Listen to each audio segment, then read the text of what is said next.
After 2 weeks living with my daughter-in-law and her parents, she slapped me and said, "Clean that floor properly." Everyone laughed while I held back my tears. When my military son walked through the door, they started screaming, "I'm glad to have you here." Follow my story until the end and comment the city you're watching from so I can see how far my story has reached. My name is Viola, and at 64 years old, I never imagined I'd be scrubbing someone else's kitchen floor while biting back tears of humiliation. But here I was, on my hands and knees in my daughter-in-law's parents' house, trying to make the linoleum shine while Romy stood over me like a prison guard. "You missed a spot right there," she said, pointing with her perfectly manicured finger to a corner I'd already cleaned twice. Her voice carried that sweet tone she used when other people were around, but her eyes held nothing but contempt. 2 weeks. That's how long I'd been living in this house since I lost everything. 2 weeks since the medical bills from my late husband's cancer treatment finally caught up with me, forcing the bank to take our home of 37 years. 2 weeks of sleeping in a cramped guest room that smelled like mothballs and feeling like an unwelcome burden. My son Everett had been deployed overseas when it all happened. By the time he returned and found out about my situation, I was already homeless. Romy had graciously offered to let me stay with them at her parents' house until we could figure something out. What I didn't realize was that figuring something out meant turning me into their personal housekeeper. "Mrs. Viola, could you clean the bathroom upstairs when you're done here?" Romy's mother, Patricia, called from the living room where she sat watching her soap operas. "The toilet needs a good scrubbing." "Of course," I replied quietly, my knees aching against the hard floor. I was grateful to have a roof over my head, I kept telling myself. I had to be grateful. But gratitude was becoming harder to swallow each day. Yesterday, Romy had criticized the way I folded her laundry. The day before, she'd made me redo the dishes because one glass still had water spots.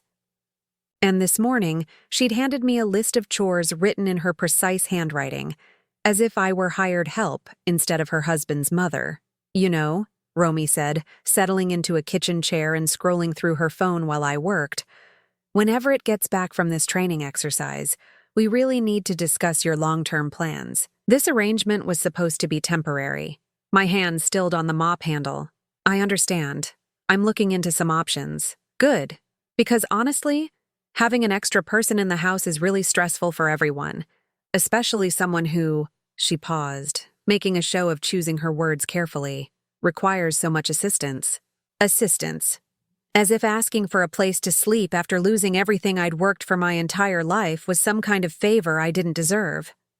I wanted to remind her that I'd raised Everett completely alone after his father walked out when he was just 8 years old. That I'd worked 3 jobs to put him through school, to give him the opportunities that led him to his military career. That I'd sacrificed my own dreams, my own comfort, my own future to make sure my son had everything he needed. But I said nothing. I just kept cleaning. "Oh, and Viola." Romy's voice turned even sweeter, which I'd learned was always a bad sign. "Could you be more careful with the dishes? I noticed you chipped one of Mother's good plates yesterday." I hadn't chipped anything, but I nodded anyway. "I'll be more careful." The afternoon dragged on with more of the same. "Clean this, organize that. Make sure you don't touch the expensive items." By evening, my back was screaming and my hands were raw from all the cleaning solutions, but I'd managed to complete everything on Romy's list.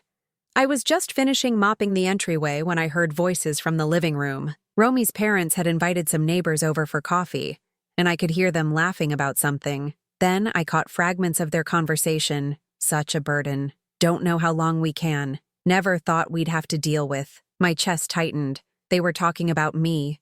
I tried to focus on the mop, on the rhythmic motion of cleaning, anything to drown out their words. "Viola," Romy's voice cut through my concentration. "Could you bring some coffee to our guests?" I dried my hands and prepared a tray with their best china, the pieces I'd been warned not to touch unless absolutely necessary. My hands trembled slightly as I carried it to the living room, where 4 neighbors sat chatting with Romy's parents. "Oh, how wonderful," one of the women said as I set down the tray. "You're so lucky to have help around the house." Patricia laughed. "Well, it's a temporary arrangement," Viola here lost her home and needed somewhere to stay. The way she said it made it sound like I was some charity case they'd picked up off the street. Heat rushed to my cheeks, but I managed a polite smile and retreated to the kitchen. I was putting away the coffee supplies when I heard Patricia's voice again, louder now. The poor thing tries to help, but honestly, she's not used to maintaining a proper household. Yesterday, she used the wrong cleaner on my hardwood floors. More laughter. My hands clenched around the coffee canister. "Mother, be nice," Romy chimed in, but her tone held no real reproach. She's doing her best. Though I have to admit, it's been quite an adjustment having someone who doesn't know our routines. Of course, dear. We're just grateful we can help family in need. Family in need. As if I were some distant relative they barely knew instead of the woman who'd raised the man Romy had married.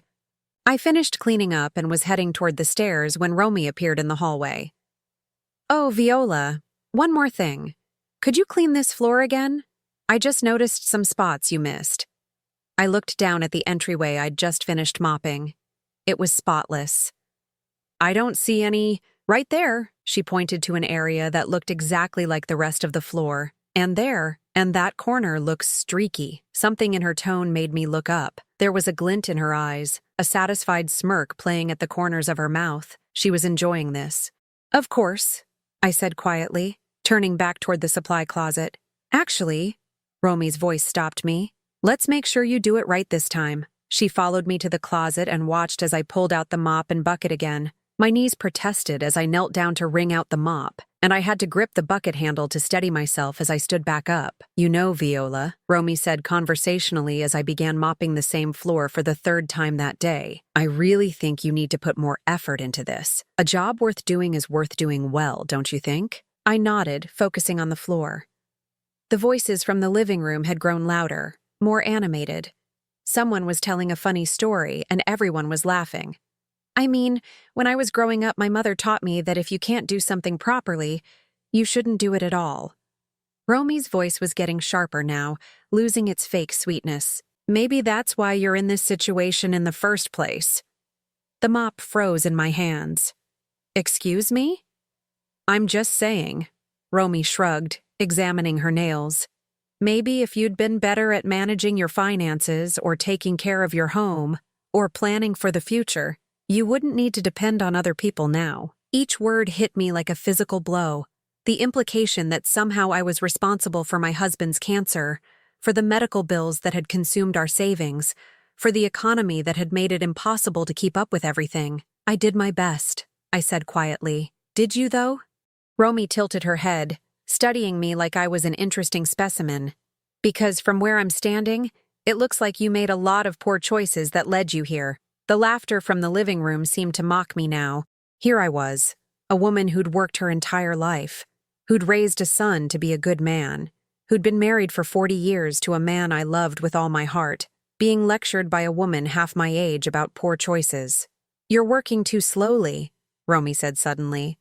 "The guests can see you from the living room doorway, and it's embarrassing. They probably think we don't know how to properly supervise domestic help."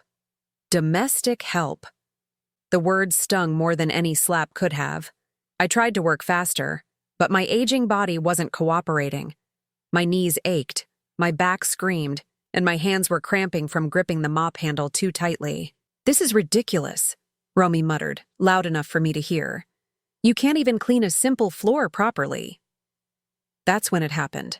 As I was struggling to maneuver the mop around the corner near the front door, Romy suddenly stepped forward. "Move!" she said sharply, and before I could react, her hand connected with my cheek in a sharp slap that echoed through the hallway. The shock of it sent me stumbling backward. The mop clattered to the floor, and I had to grab the wall to keep from falling. My cheek burned, and tears sprang to my eyes before I could stop them. "Clean this floor right!" Romy's voice was no longer sweet at all. It was hard, cruel, full of a viciousness I'd only seen glimpses of before. "And stop being so pathetic about it." The voices from the living room had stopped. I could feel eyes on us, and when I glanced toward the doorway, I saw Patricia and her guests staring. But instead of shock or concern, I saw amusement on their faces. One of them was actually smiling. "Oh my," Patricia said with a little laugh. Romy certainly knows how to handle difficult situations. Another guest chuckled. Sometimes you have to be firm with people who don't understand boundaries. They were laughing. These people were watching a 64-year-old woman get slapped by her daughter-in-law, and they were laughing about it. I stood there frozen, my hand pressed to my burning cheek, trying to process what had just happened. The humiliation was complete. I wasn't just unwelcome here, I was entertainment. Romy bent down and picked up the mop, shoving it back into my hands. "Try again," she said coldly. "And this time, do it right." I took the mop with shaking hands, my vision blurred with tears I refused to let fall. Not in front of them. I wouldn't give them that satisfaction. As I knelt back down on the floor I'd already cleaned perfectly twice, I heard the sound of a car door slamming outside, then footsteps on the front porch, heavy, familiar footsteps. The front door opened, and there stood my son Everett in his military fatigues, his duffel bag slung over his shoulder. He'd come home early from his training exercise. His eyes took in the scene, me on my knees with a mop, tears threatening to spill down my cheeks, my face still red from the slap. Romy standing over me with her arms crossed. The guests in the living room doorway, some still smiling. What the hell is going on here? Everett's voice was deadly quiet, but I could hear the fury building underneath. And that's when Romy and her family started screaming. "What the hell is going on here?" Everett's voice exploded through the hallway like thunder. I'd never heard my son sound like that before, not even as a child when he was at his angriest. This was the voice of a man who'd seen combat, who'd commanded troops, who wouldn't tolerate any form of nonsense. But Romy, instead of backing down, immediately went into full victim mode. "Everett, thank God you're home," she cried, rushing toward him with tears suddenly streaming down her face. "Your mother has been so difficult, I don't know what to do anymore." "Difficult?" Everett's eyes were fixed on me, still kneeling on the floor with the mop in my hands, my cheek still burning from her slap. "What do you mean, difficult?" "She won't listen to anything I say," Romy continued, her voice taking on that whining tone she used when she wanted sympathy. "I try to help her, to give her simple tasks to make her feel useful, but she argues with everything. And just now she was being so disrespectful, I had to—" "You had to what?" Everett's voice dropped to that dangerous quiet again. He stepped closer to me, and I saw his jaw clench as he noticed the red mark on my cheek. "Did you hit my mother?" "I barely touched her," Romy protested. "She was being completely unreasonable and You hit my mother?" The explosion was so sudden and so loud that everyone in the room jumped. Patricia's coffee guests scrambled to gather their things, suddenly very interested in leaving. But Everett wasn't done. "Mom, get up from there," he said to me, his voice gentler but still shaking with rage. "Right now." I struggled to my feet, my knees protesting after all the time I'd spent on that floor. Everett immediately took my arm to steady me, and the gentleness of his touch compared to the fury in his voice made my throat tight with emotion. "Now," he said, turning back to Romy, "explain to me why my mother was on her hands and knees scrubbing your floor like a servant." "She's not a servant," Patricia interjected from the living room doorway, clearly trying to salvage the situation. "She's family. She was just helping around the house while she stays here." "Helping?" Everett looked around the pristine entryway, then back at his wife. "This floor is spotless. Why was she cleaning it?" "Because she missed spots the first time," Romy said, lifting her chin defiantly. "I'm just trying to maintain standards in this house." "Standards." Everett repeated the word slowly, like he was tasting something bitter. "And your standards include hitting a 64-year-old woman?" "I told you, I barely touched her. I can see the handprint on her face." That's when Romy made her biggest mistake.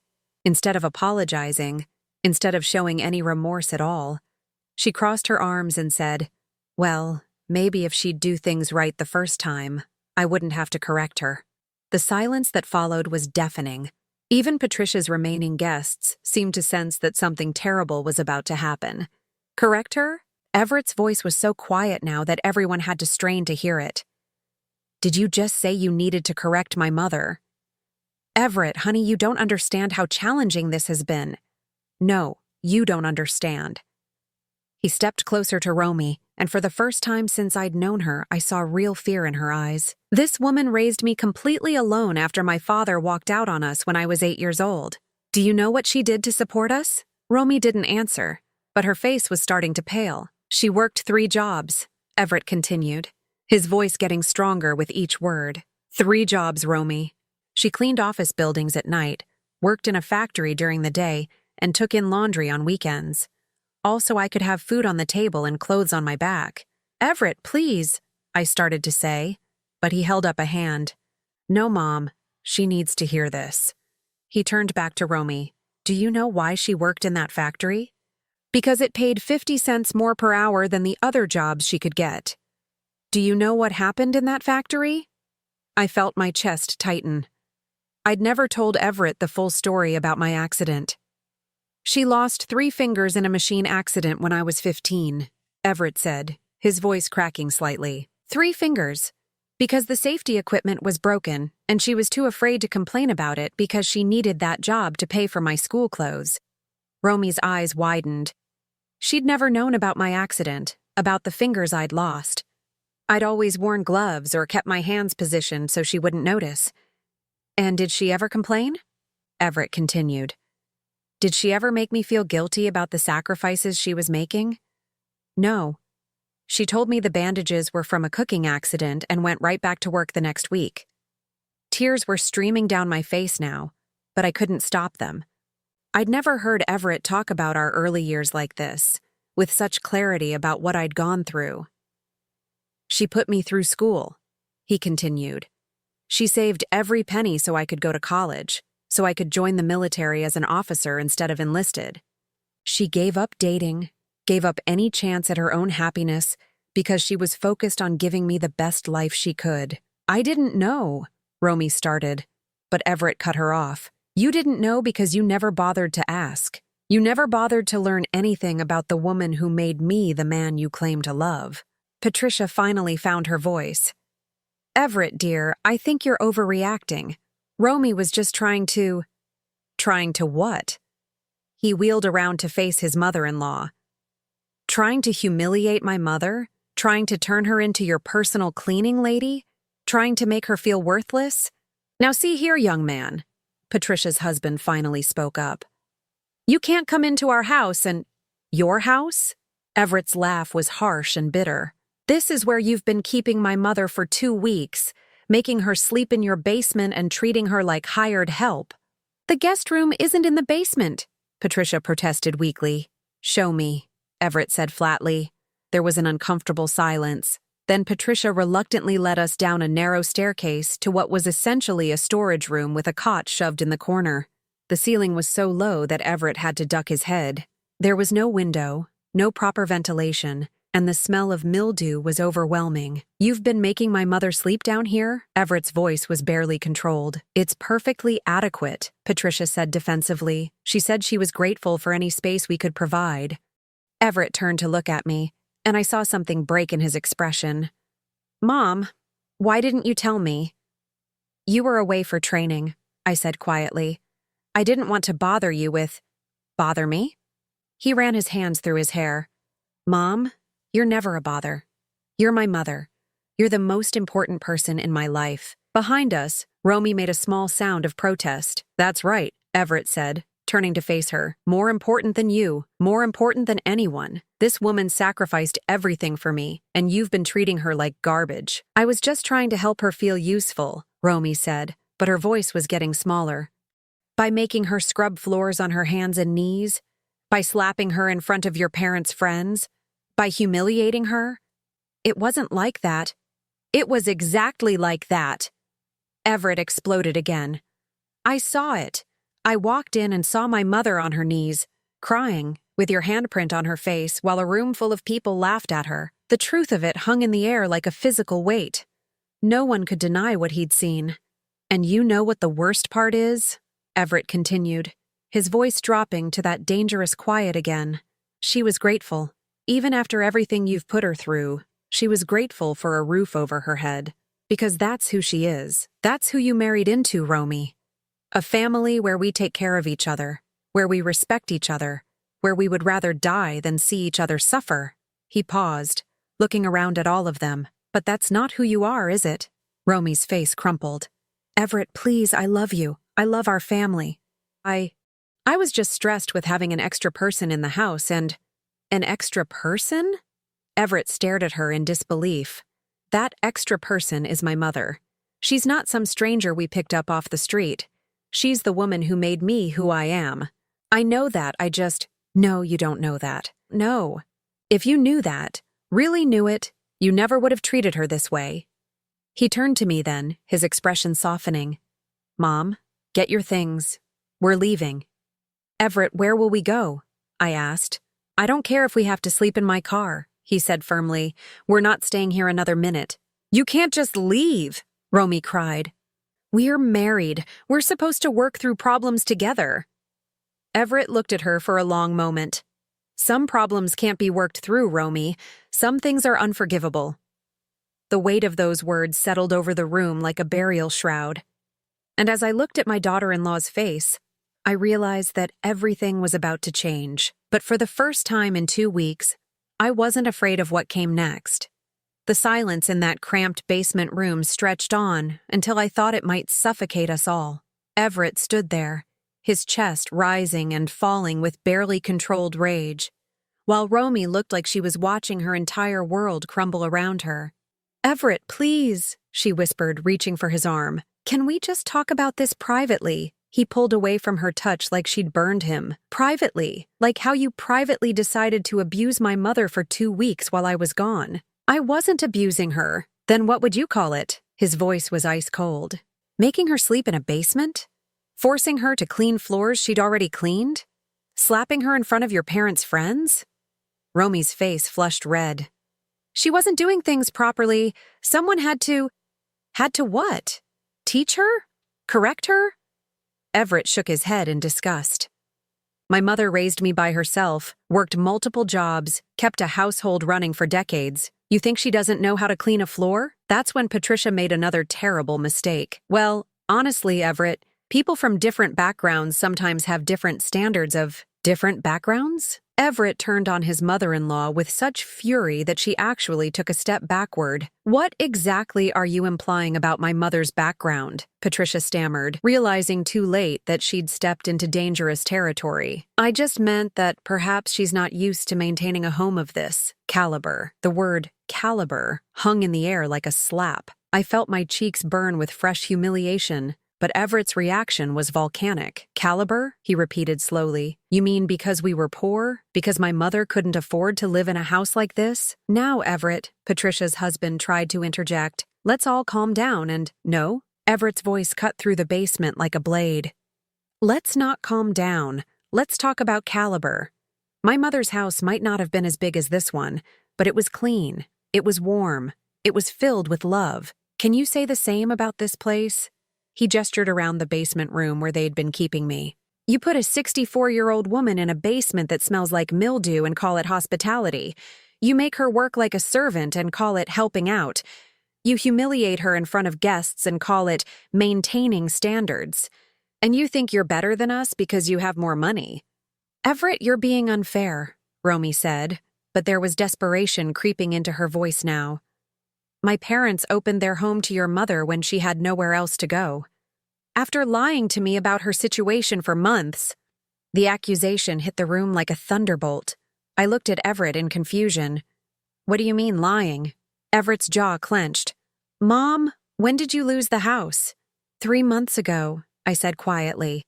But I told you not to worry that I had somewhere to stay. With who? You told me you were staying with Mrs. Henderson from church. I felt my face flush. I was, at first. But her daughter came to visit and needed the room, so… So where were you staying before you came here? The question hung in the air, and I couldn't meet his eyes. The truth was too humiliating to admit. Mom, where were you staying? In my car, I whispered. The words hit the room like a physical blow. Everett went completely still, his face draining of color.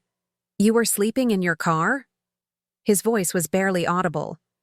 Just for a few days, I said quickly. It wasn't that bad. The weather was mild and I had a blanket. A few days? Everett turned to Romy. How long did you know about this? Romy's face had gone pale. What do you mean? Don't lie to me, Romy. How long did you know my mother was homeless? I didn't know she was sleeping in her car. But you knew she'd lost the house. Silence. Answer me. 2 months, Romy whispered. I've known for 2 months. The betrayal hit Everett like a physical blow. He actually staggered backward. 2 months? My mother has been homeless for 2 months, and you didn't tell me. You were deployed. There was nothing you could do from overseas. Nothing I could do? Everett's voice shook the basement walls. I could have sent money. I could have made arrangements. I could have requested emergency leave. You were in the middle of an important mission. More important than my mother? The question hung in the air, and everyone knew the answer. Nothing was more important to Everett than family. Nothing. How did you find out? He asked, his voice deadly quiet. Romy glanced nervously at her parents. She called here, looking for you. When? Right after you deployed. She was crying, saying she'd lost the house and didn't know what to do. She asked me to have you call her. My heart sank as I remembered that phone call. I'd been so desperate, so scared. I'd swallowed my pride and called Romy because I didn't know what else to do. And what did you tell her? Everett asked.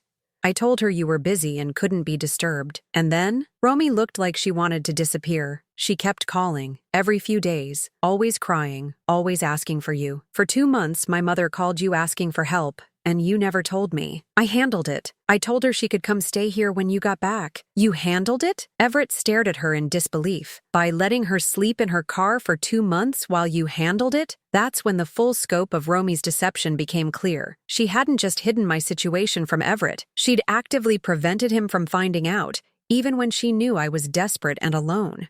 There's more, isn't there? Everett said, reading something in her expression. What else haven't you told me?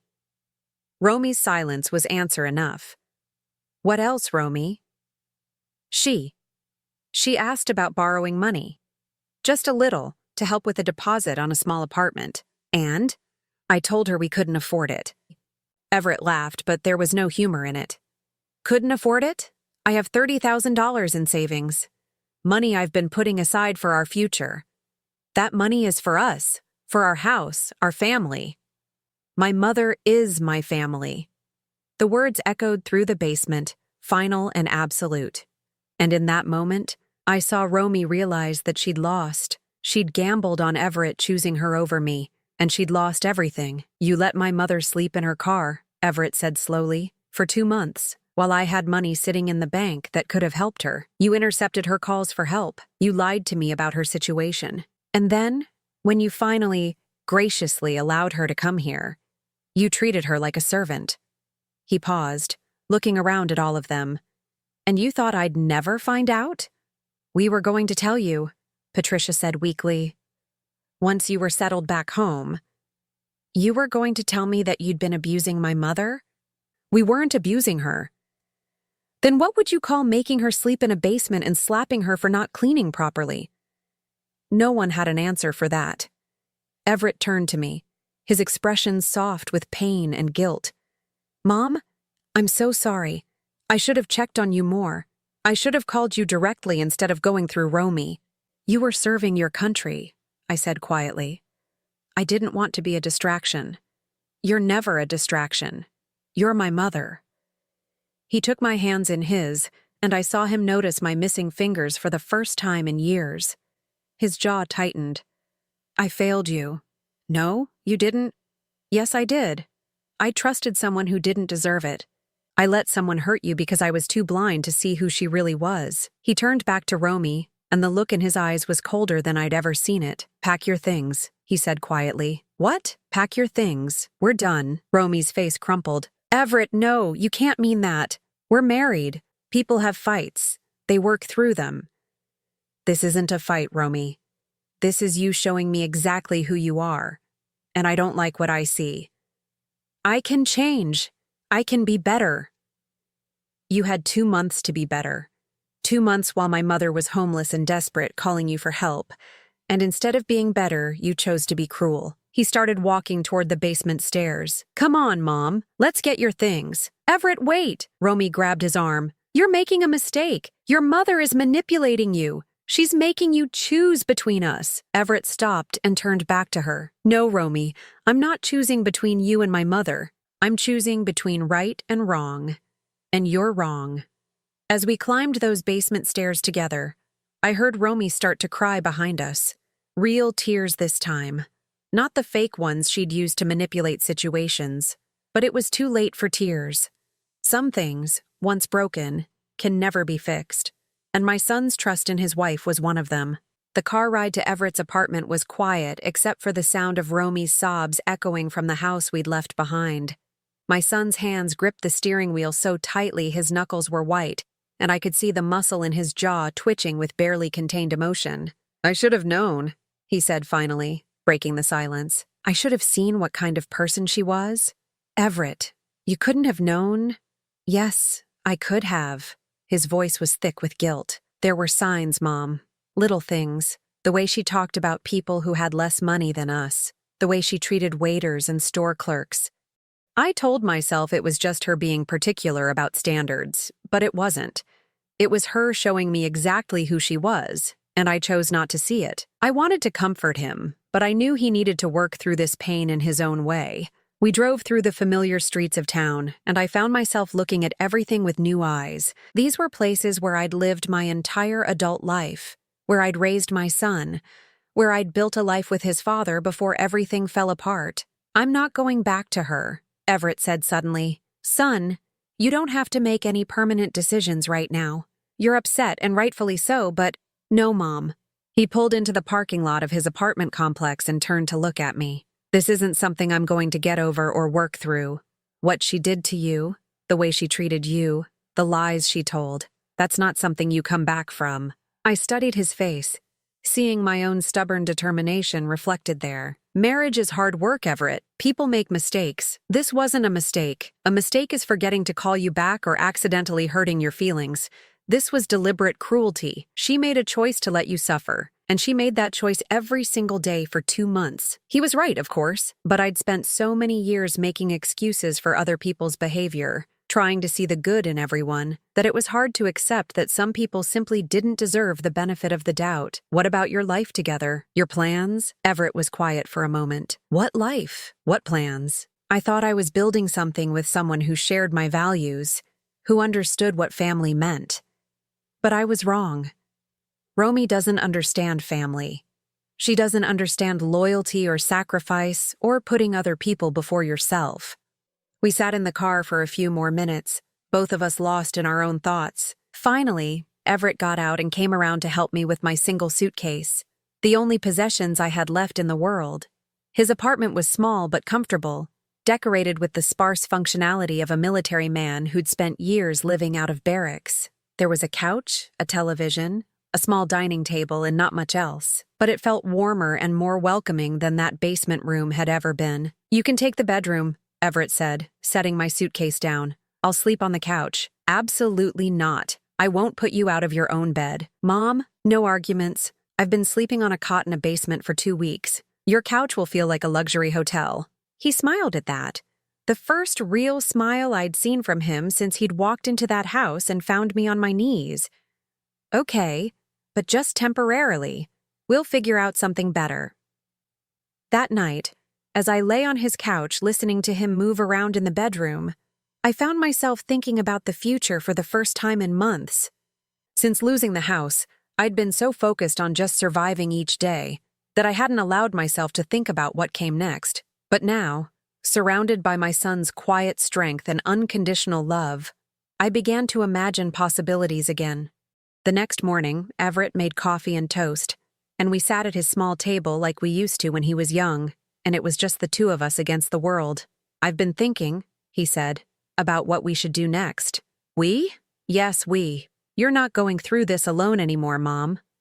I should never have let you go through it alone in the first place. I reached across the table and covered his hand with mine. You were serving your country. You were doing exactly what you should have been doing. Maybe. But that doesn't change the fact that you needed me, and I wasn't here. Before I could respond, there was a knock at the door. Everett's face darkened immediately. "Stay here," he said, but I followed him to the door anyway. Through the peephole, we could see Romy standing in the hallway, still in the same clothes from yesterday, her makeup smeared and her hair disheveled. She'd clearly been crying all night. "Everett, please," her voice came through the door. "I know you're in there. We need to talk." "There's nothing to talk about," Everett called back. "Yes, there is. I love you. I made mistakes, but we can work through this." "No, we can't. Please, just let me explain. Let me apologize properly." Everett looked at me, and I could see the conflict in his eyes. Part of him, the part that had loved this woman enough to marry her, wanted to give her a chance to make things right. But the part that had seen his mother humiliated and abused wasn't ready to forgive. "5 minutes," he said finally, unlocking the door. Romy rushed in, her eyes immediately seeking mine. "Viola, I'm so sorry. I know I was wrong. I know I hurt you, and I'm sorry." I nodded but said nothing. Her apology felt hollow, like something she'd rehearsed rather than something she truly felt. "I was stressed," she continued, turning back to Everett. "Having an extra person in the house, trying to make everything perfect for when you came home. I took it out on your mother, and that was wrong." "Stressed?" Everett's voice was dangerously quiet. "You were stressed? So you decided to abuse my mother?" "I didn't abuse her. You made her sleep in a basement. You forced her to do menial labor. You slapped her. What would you call it?" Romy's face crumpled. "I was trying to help her feel useful. I thought if she had things to do, responsibilities, she wouldn't feel like such a burden." The word burden hit me like a physical blow, and I saw Everett's face darken even further. "My mother is not a burden," he said slowly. "That's not what I meant. That's exactly what you meant. That's how you saw her, as a burden, as something you had to deal with until I came home to handle it. Everett, please. And the lies? The 2 months you let her sleep in her car while lying to me about her situation? How do you explain that?" Romy was crying again now, real tears this time. "I panicked. I didn't know what to do. You were deployed and I couldn't reach you, and I thought—" "You thought what? That you could handle my mother's homelessness by ignoring it? I was going to help her when you got back. I was going to—" "You were going to what? Keep treating her like a servant? Keep humiliating her?" That's when I finally spoke up.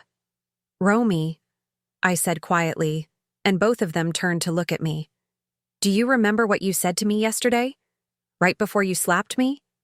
She shook her head, but I could see in her eyes that she remembered perfectly. "You said maybe if I'd been better at managing my finances or taking care of my home or planning for the future, I wouldn't need to depend on other people." I stood up slowly, feeling stronger than I had in months. "Do you remember saying that?" I was upset. I didn't mean—" "Yes, you did mean it.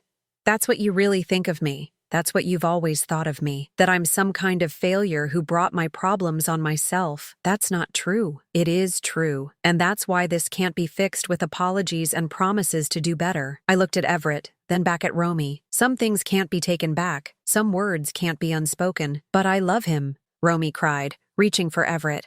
"I love you." "No," I said firmly, stepping between them. "You love the idea of him. You love being married to a soldier, being able to tell people your husband serves his country. You love the security and the respect that comes with that, but you don't love him." "That's not true. If you loved him, you would have loved the people who made him who he is. You would have respected the sacrifices that were made so he could become the man you married. You would have seen me as a gift, not a burden." Romy stared at me, her mouth opening and closing like she wanted to argue but couldn't find the words. "And if you had truly loved him," I continued, "you never would have done anything that would cause him this much pain." The truth of that statement settled over the room like a weight. Everett stood there looking at his wife, soon-to-be ex-wife, and I could see the last of his love for her dying in his eyes. "I want you to leave," he said quietly. "Everett, now, and don't come back." Romy looked between us one more time, searching for some crack in our resolve, some way to manipulate the situation back in her favor. But there wasn't one. The damage was done, and we all knew it. After she left, Everett and I sat in silence for a long time. "Are you okay?" I finally asked. He thought about it for a moment. I think I will be. It hurts right now, knowing that I married someone who could be so cruel, but I'd rather know the truth than live a lie. I'm sorry your marriage is ending because of me. It's not ending because of you, Mom. Ooh. It's ending because of who she chose to be when she thought no one important was watching. That afternoon, Everett started making phone calls. First to a lawyer about divorce proceedings, then to his commanding officer about changing his emergency contacts and beneficiaries. Finally, to a realtor about looking for a bigger apartment, one with 2 bedrooms. You don't have to do that, I told him. I can find my own place. With what money? With what job? He wasn't being cruel, just practical. Mom, you're 64 years old and you've lost everything. There's no shame in letting your son help you get back on your feet. I don't want to be a burden. Don't. His voice was sharp. Don't ever use that word about yourself. You're not a burden. You're my mother. You're the person who sacrificed everything to give me a good life. Now it's my turn to take care of you. That night, as I lay on his couch again, I realized something had shifted inside me. For the first time since losing the house, since becoming homeless, since enduring those 2 weeks of humiliation, I felt something I'd almost forgotten how to feel. I felt hope, and I felt proud. Proud of my son for standing up for what was right.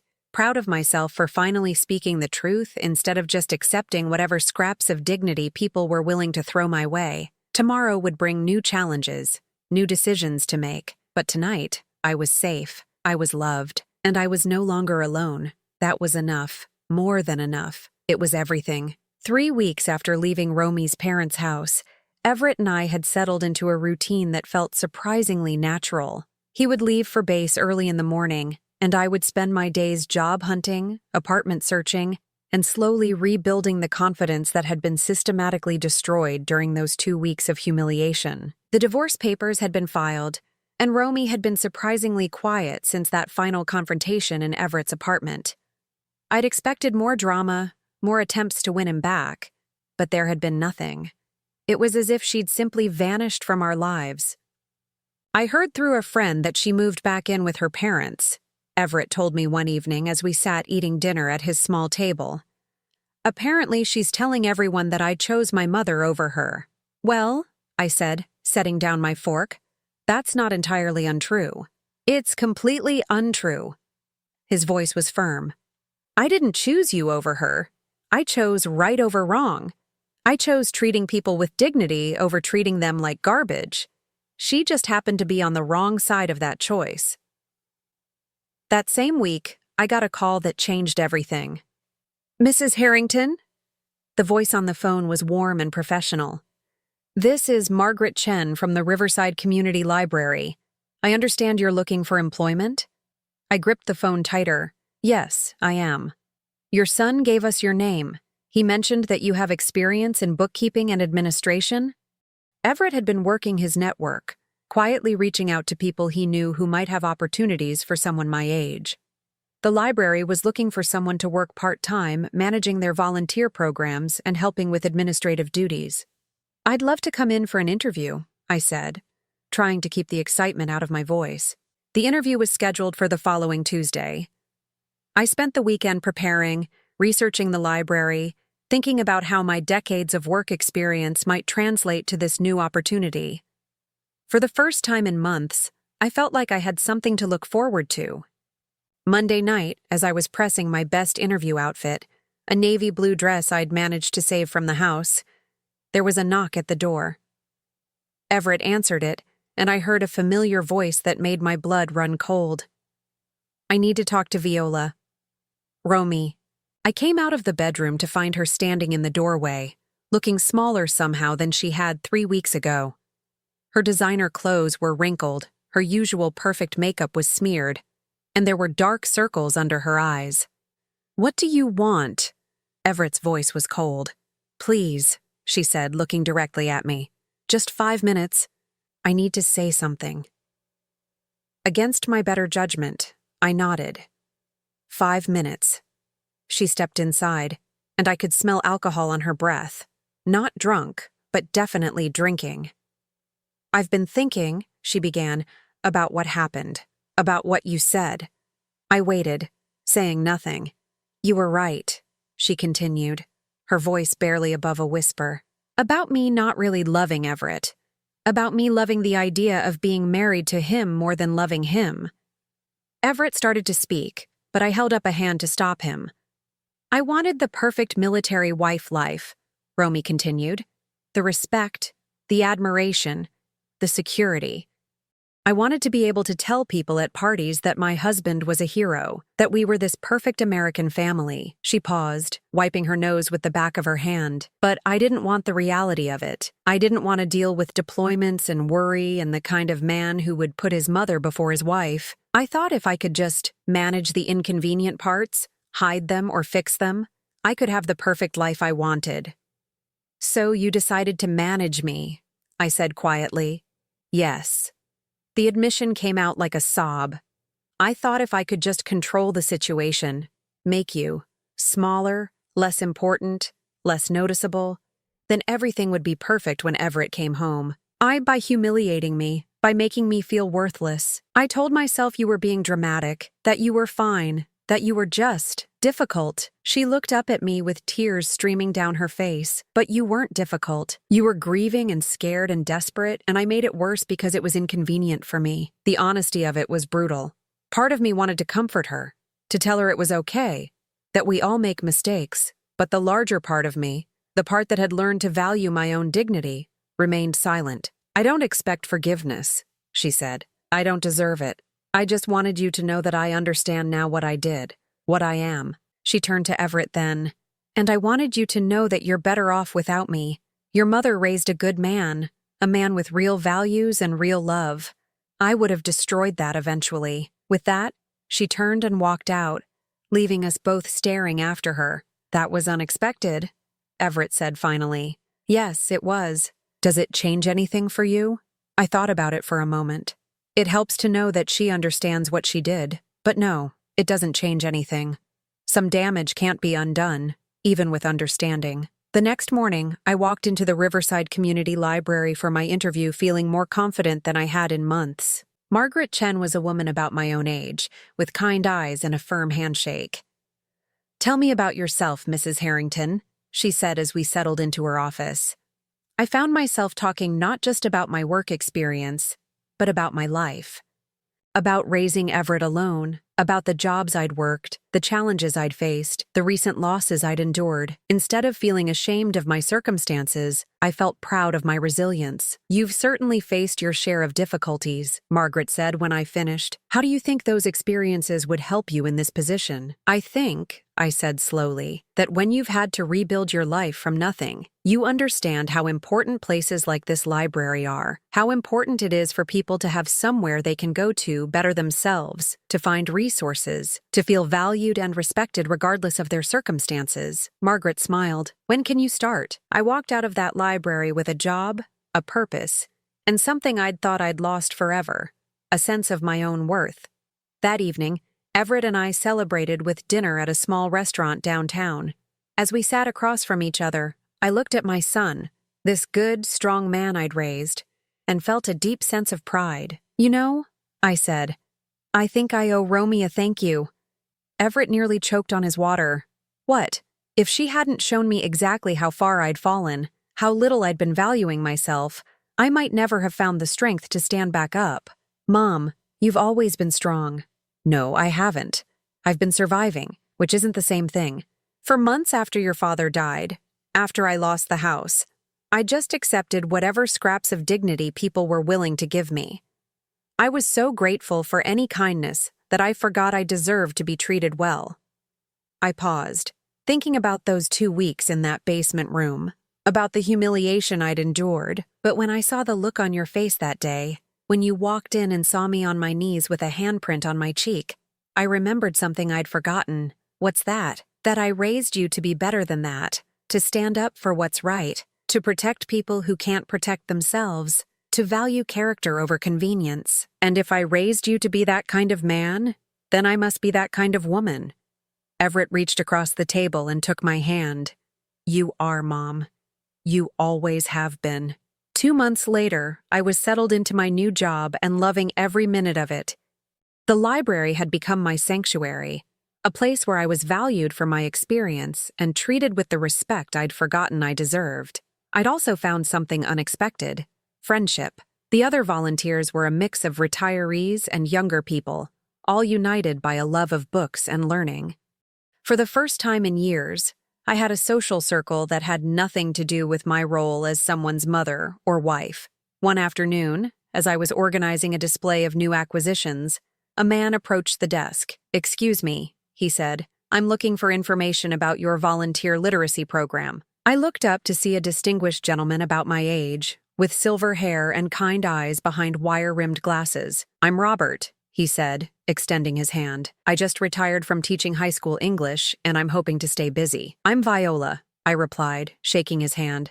"And I think you'll find we have several programs that could use someone with your experience." As I walked him through the various volunteer opportunities, I found myself enjoying the conversation more than I had expected. Robert was articulate and passionate about education, but also funny and self-deprecating in a way that put me at ease. "Would you like to grab coffee sometime?" he asked as our meeting concluded. "I'd love to hear more about your experiences here." I hesitated for just a moment, then smiled. "I'd like that." That evening, I called Everett to tell him about my day, including my coffee date with Robert. "Mom, that's great," he said, and I could hear the smile in his voice. "You deserve to have good things in your life." "It's just coffee," I protested. "It's a beginning," he corrected, "and beginnings are important." As I hung up the phone, I realized he was right. This was a beginning. Not just with Robert, but with this new version of myself, the version that knew her worth, that refused to accept less than she deserved, that understood the difference between surviving and truly living. I looked around Everett's apartment, which had been my home for the past few months, and felt a deep sense of gratitude. Not just for the roof over my head, but for the journey that had brought me here. For the son who had stood up for me when I couldn't stand up for myself. For the wake-up call that had reminded me who I really was. Tomorrow would bring new challenges, new opportunities, new possibilities. But tonight, I was exactly where I belonged, surrounded by love, strengthened by adversity, and ready for whatever came next. For the first time in longer than I could remember, I was truly happy. 6 months later, I stood in the kitchen of my own apartment, a small but bright one-bedroom place just 10 minutes from the library, making coffee for two. Through the window, I could see the sunrise painting the sky in shades of pink and gold, and I felt that familiar surge of gratitude that had become my morning ritual. The apartment wasn't much: secondhand furniture, discount store curtains, a kitchen table that wobbled slightly, but it was mine. Every stick of furniture, every dish in the cupboard, every book on the shelf had been chosen by me, paid for with money I'd earned through my own work. After months of feeling like a burden, like someone who existed at the mercy of others' charity, having my own space felt like a miracle. Robert emerged from the bathroom, his silver hair still damp from the shower. We'd been dating for 4 months now, taking things slowly, learning each other's rhythms and histories with the careful patience of people who understood that real love was worth waiting for. "Coffee smells wonderful," he said, dropping a kiss on the top of my head as he passed. "I made your favorite," I replied, handing him a mug. "Extra strong, just a touch of cream." This was our Saturday morning routine. Robert would stay over Friday nights, and we'd spend Saturday morning reading the paper together, discussing current events and sharing stories from our weeks. It was a quiet kind of happiness, the kind I'd never thought I'd have again. "Any plans for today?" he asked, settling into the chair across from me. "Everett's coming over for lunch. He wants to show me something." Robert smiled. He'd met my son several times now, and the two men had developed a genuine respect for each other. Robert understood that Everett would always be the most important man in my life, and Everett appreciated that Robert treated me with the kindness and respect I deserved. "He's been mysterious about it all week," I continued.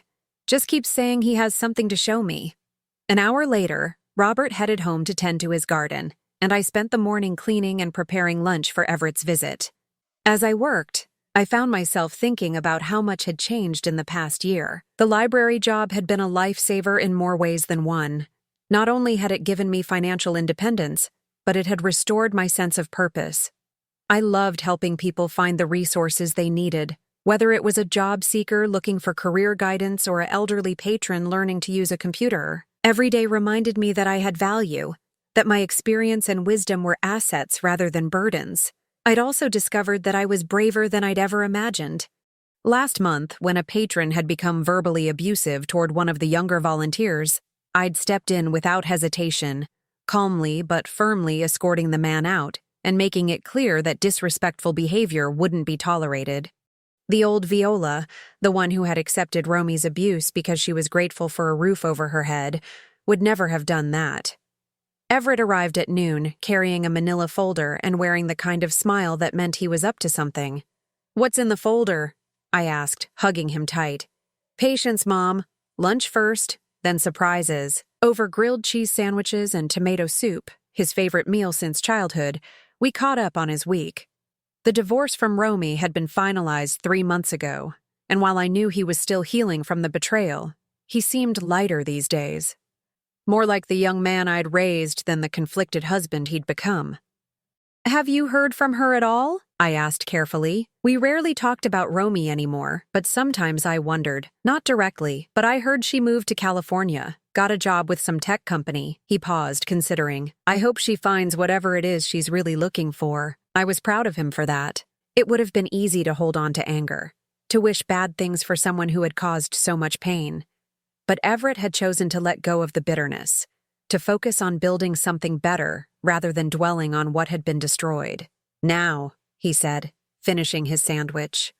"Are you ready for your surprise?" He opened the folder and pulled out what looked like real estate listings. My heart sank a little. I loved my apartment, loved my independence. If he was trying to convince me to move somewhere else, somewhere he thought would be better for me. "Everett, I appreciate what you're trying to do, but I'm happy where I am." "I know you are. That's not what this is about." He spread the papers across the table. "These are houses, Mom. Houses I could afford with my savings and my military benefits." I looked at the listings, confused. "I don't understand. I want to buy a house, a real house, with a yard and extra bedrooms and space for both of us." He leaned forward, his eyes bright with excitement. "I want us to live together again, Mom. Not because you need taking care of, but because I miss having you in my life every day." The words hit me like a warm wave. "Everett, I know you're independent now. I know you can take care of yourself. But that doesn't mean we have to live separately. We're family. We're a team. We always have been." I studied the listings, seeing not just houses but possibilities. A garden where I could grow vegetables like I used to. A kitchen big enough for Robert to help me cook dinner. A guest room for when friends from the library came to visit. "What about your future?" I asked. "What about when you meet someone, when you want to start a family of your own? Then we'll figure it out when that happens. But right now, this is what I want. This is what would make me happy." I looked at my son, this good, generous man who had saved me in more ways than he would ever know, and felt my heart swell with love and pride. "Show me your favorites," I said. We spent the afternoon driving around looking at houses, discussing the pros and cons of each one. By evening, we'd found it. A modest 3-bedroom house with a big front porch and a backyard perfect for barbecues. It wasn't fancy, but it was warm and welcoming, the kind of place where memories could be made. "This one feels right," I said as we stood in the living room, imagining our furniture arranged around the stone fireplace. "It does," Everett agreed. "It feels like home." That evening, over dinner with Robert, I shared our news. I was nervous about his reaction, worried that he might feel like our relationship was being complicated by my living situation. "That's wonderful," he said immediately. "Everett's a good man, and you two have something special. Besides," he grinned, "that house has a much better kitchen than your apartment. I'm looking forward to cooking in it." The assumption that he would be welcome, that our relationship would continue and grow in this new setting, filled me with warmth. This was what healthy relationships looked like: flexibility, support, and the understanding that love enhanced life rather than constraining it. 3 months later, we moved into our new house. Everett took the master bedroom, I claimed the sunny room overlooking the garden, and we turned the 3rd bedroom into a study where I could work on library projects, and Everett could handle his military paperwork. The housewarming party was small, but perfect. Robert brought wine and helped me set up the buffet. Margaret from the library came with her husband, along with several of my volunteer friends. A few of Everett's military buddies showed up with their families, and suddenly our quiet house was filled with laughter and conversation. As I stood on the back porch, watching Robert show some of the kids how to identify different bird species in our yard, while Everett grilled burgers and shared stories with his friends, I felt a deep sense of contentment. This was what I'd been working toward my entire life without even realizing it. Not the perfect house or the perfect family, but this, a life built on authentic relationships, mutual respect, and genuine love. "You look happy," Margaret said, joining me on the porch. "I am happy," I replied, and meant it completely. For the first time in a very long time, I'm exactly where I belong. Later that evening, after everyone had gone home and the dishes were washed, Everett and I sat on the front porch swing watching the stars come out. "Do you ever regret it?" I asked. "The divorce? Starting over? All of it?" He considered the question seriously. "I regret that I married someone who could be cruel to you. I regret that I wasn't there when you needed me most. But I don't regret leaving her. And I don't regret this." He gestured toward the house, toward our new life. "This feels right in a way that my marriage never did. What about when you meet someone new? Then I'll meet someone who understands that you're part of the package. Someone who sees having you in our lives as a blessing, not a burden." He paused. "Someone like Robert sees you." The comment made me smile. Robert and I had been talking about moving in together, taking the next step in our relationship. The prospect excited rather than frightened me, which seemed like a good sign. "You know what the best part is?" Everett continued. "Watching you become yourself again. The real you, not the version you thought you had to be to deserve love." His words reminded me of that terrible day when Romy had slapped me, when I'd been on my knees scrubbing a floor that was already clean, accepting humiliation because I'd forgotten I deserved better. "I almost lost myself completely," I admitted, "if you hadn't come home when you did. But I did come home, and you found your strength again. That's what matters." We sat in comfortable silence for a while, listening to the night sounds of our neighborhood. Somewhere in the distance, a dog barked. A car drove by with music playing softly. The ordinary sounds of ordinary people living ordinary lives. It struck me that this was what happiness really looked like.